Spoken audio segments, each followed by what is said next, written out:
శ్రీ మహాగణాధిపతయ నమః. శ్రీ గురుభ్యో నమః. శ్రీ మహాత్రిపురసుందర్యై నమః. శ్రీమాత్రే నమః. సౌందర్య లహరి గురించి కొద్దిగా తెలుసుకుందామండి.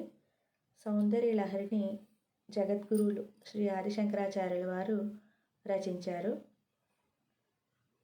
జగద్గురువులు ఆదిశంకరాచార్యుల వారు ధర్మ ప్రచారంలో భాగంగా అనేక పర్యటనలు చేస్తూ అనేక దేవాలయాలలో యంత్రాలు ప్రతిష్ఠించి ఆయన దివ్యశక్తితో దివ్య సాన్నిధ్యాన్ని ఎక్కువ చేస్తూ పర్యటనలో భాగంగానే ఒకసారి కైలాసం వెళ్ళినప్పుడు పార్వతీ పరమేశ్వరులు 5 స్ఫటిక శివలింగాలను ఒక తాళపత్ర గ్రంథాన్ని ఇచ్చారు.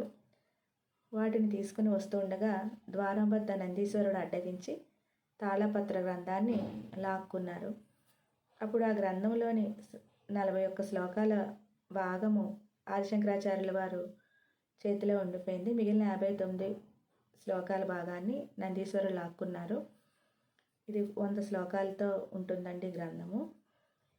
ఈ 59 శ్లోకాలను సౌందర్య లహరి అంటారు. 41 శ్లోకాలను ఆనందలహరి అని కూడా పిలుస్తారు.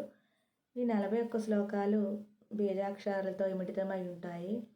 59 శ్లోకాలు అమ్మవారి సౌందర్య వర్ణన కేశపాశము నుండి మొదలుపెట్టి ఆపాదమస్తకము పాద నఖాగ్రముల వరకు వర్ణించబడి ఉంటుంది. ఈ 59 శ్లోకాలు నందీశ్వరుడి చేతిలో ఉండిపోయాయి కదా. సో అమ్మవారు బాధపడుతుంటే అమ్మవారు ఆయన్ని రచించమని ఆదేశించినట్లు అప్పుడు ఆచార్యుల వారు 59 శ్లోకాలను రచించారని చెప్తారు. 59 శ్లోకాలు అమ్మవారి సౌందర్య వర్ణన ఉంటుంది. మొత్తంగా సౌందర్య లహరి అనే పిలుస్తారు. ఈ 41 శ్లోకాలను ఆనందలహరి అని కూడా పిలుస్తారు. ఈ 100 శ్లోకాలను మనం నేర్చుకునే ప్రయత్నం చేద్దాము.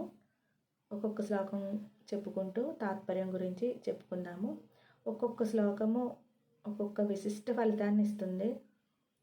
సౌందర్య లహరి అంటేనే కామ్యసిద్ధి, అనేక రోగాల నుండి విముక్తి పొందడానికి, అనేక రకమైన సమస్యల నుంచి సౌందర్య లహరి ఎన్నో పరిష్కారాలను చూపిస్తుంది.